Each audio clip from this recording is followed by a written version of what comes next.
Hey folks, Colin here from Sumthins Recording, and today I want to show you how to mix accent piano. We're going to be looking at mixing accent piano today, or little piano fills, but before we dive in, if you are ready to go a little bit deeper into the mixing process in its entirety and really start to hone your workflow as an engineer, then I have just the thing for you. It is my 7-step mixing checklist, and it's just a simple PDF that will walk you through the entire mixing process, step by step, to help you get professional and radio-ready mixes without any more of the hassle and without any more of the guesswork. It is a completely free guide, and you can download it below using the link in the video description.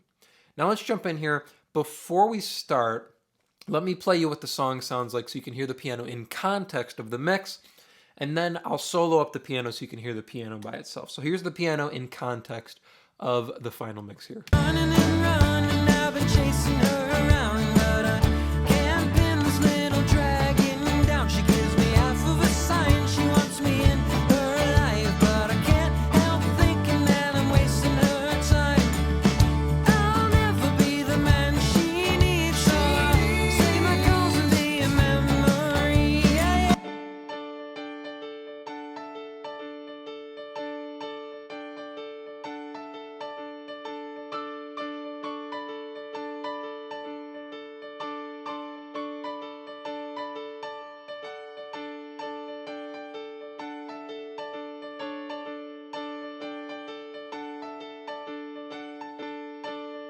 So what I would consider an accent piano like this is something that's like ear candy or something that's there doing fills. This is kind of doing both.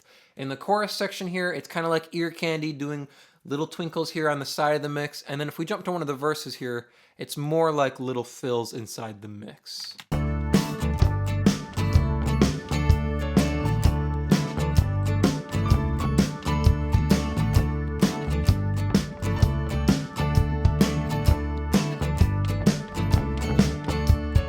There in the driveway, I was losing my head, 'cause I knew in my heart. So it's kind of filling in between the vocal lines or between the rhythm guitar lines there in the re-intro as well. So it's doing both here, giving our track a little bit of ear candy in the chorus sections and then doing some fills there during the verse section. So these are a little bit different to handle than an actual piano part because of the way they play and interact with the track here.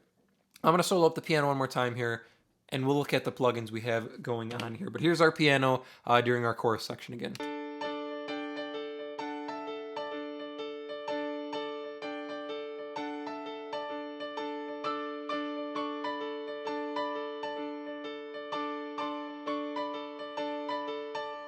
So little things like this, little piano parts like this are usually pretty simple for me. It's just a couple moves, pull it up in the mix and set it where you want it. So the first thing we're gonna go over here on the piano, I'll turn off the compressor here, is the high pass filter. So I'll get rid of these couple moves here on our EQ. We're gonna talk about the high pass filter here. So let me play it to you without the high pass filter in, and then I'm gonna kick it in.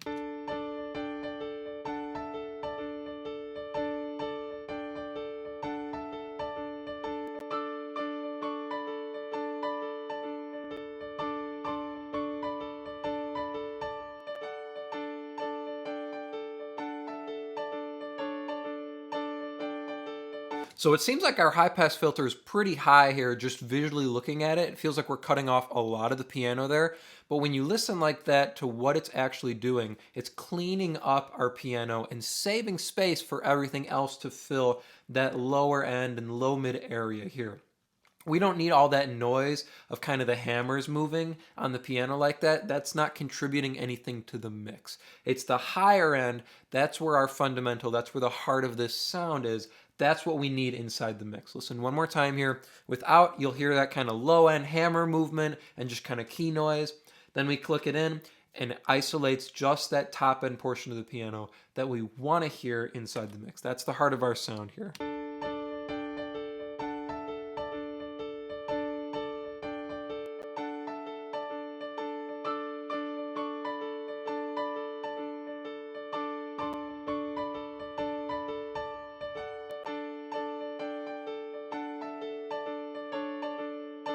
So that's that twinkly sound that we want to hear, right? That's that ear candy for our chorus part.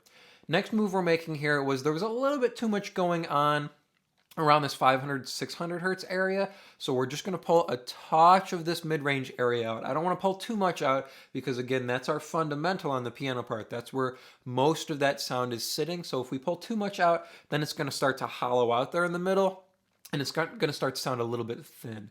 I don't want it to sound thin, so we're just gonna pull a touch of this area back, just a bit here. We're only doing about 2 dB move, and it's a little wide too. So we're pulling down this entire area rather than a portion of that sound. Because again, bulk of the area is sitting here, so we don't want to pull out just a couple notes of the piano. We're just going to lower this mid-range area a little bit and shift it towards that higher end when we bring in this high-end boost. So listen without, and then I'm going to kick it in.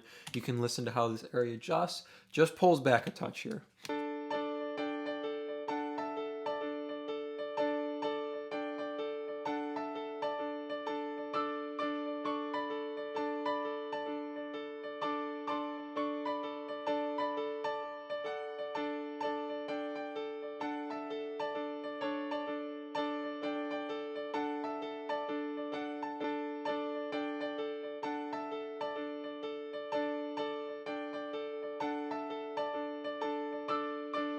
It's pretty subtle. It's not making a huge difference in the tone, just calming that area a little bit so we can shift the frequencies towards the top end here.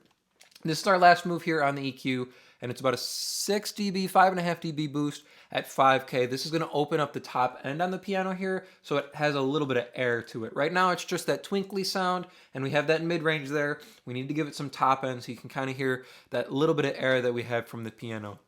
It is a digital piano or a keyboard here, so it doesn't have the openness of miking like a grand piano, but we can still boost that top end and open it up a little bit to simulate that air you'd get from condenser microphones on a piano. So listen without, and then I'm gonna kick it in here. Listen to how it's kind of like taking a blanket off our piano here.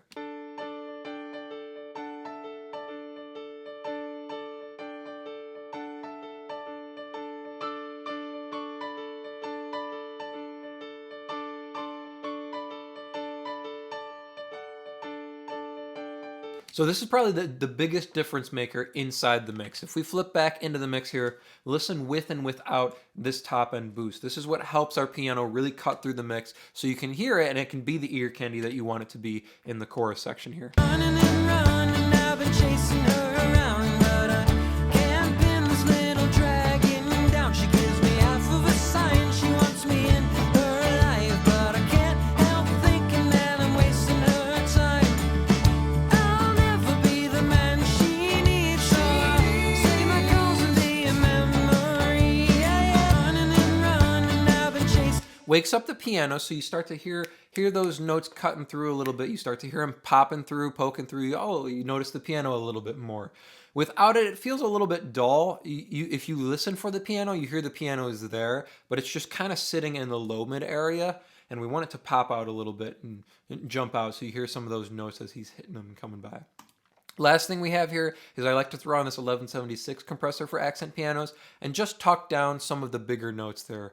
Just a touch in the mix. I don't want to go too crazy with it, and you'll see we're probably only doing about 2 to 3 dB of compression on these louder notes here on the piano. Just something to give it a little bit of control and help it sit better inside the mix here. So listen without, and then I will kick it in here. You can see what it's doing and hear what it's doing for our piano as well. I'll solo back up the piano as well.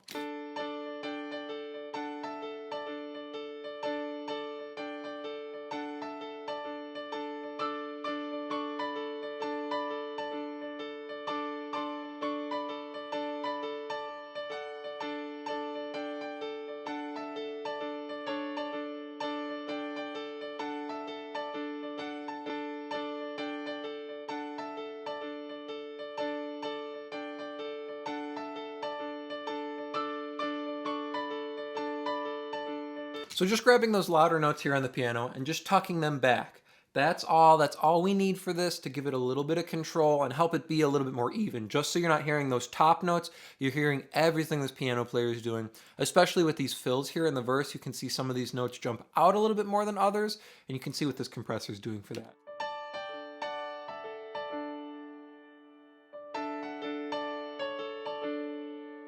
Just a little bit of evenness so you hear every note that the piano's hitting. We don't want to just hear some of these louder notes here that jump out. You want to hear everything. You want to hear every part of the fill here.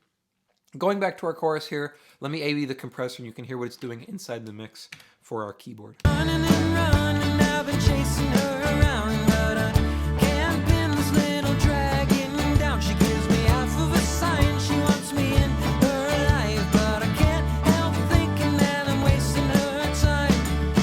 I'll never be the man she needs, so I'll save my calls and be a memory. Running and running, I've been chasing her around, but I can't pin this little dragon down. She gives me half of a sign, she wants me in her life, but I can't help thinking that I'm wasting her time. You can see in the chorus here, we're just tapping it with the compressor. So it helps to bring up our piano overall in our chorus section. We're more attacking these louder notes during the fills with the compressor. So it helps to bring up our piano overall during the chorus. So you hear that ear candy along the side as the piano's doing these runs and doing these little fills. And it also helps to give us some more aggression on the piano. If I isolate the piano one more time and A-B the compressor, listen to how it gives us some more energy on the piano overall. It's one of the nice things about this 1176 style compressor. So listen with, and then I'm going to take it out. You can hear how our piano gets a little bit duller without the compressor in.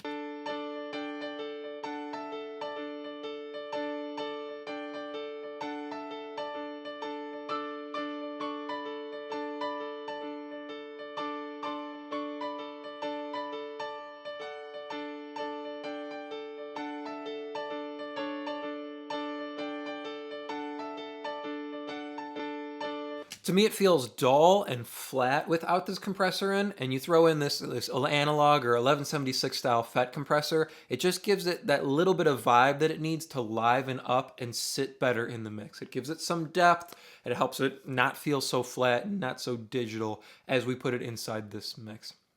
And that's all we need there to mix some accent piano. It's just a couple moves here on an EQ, and sometimes you don't even need to tuck out this mid-range area. There was just some build up here on the mid-range on this piano part, just tucking that out a little bit.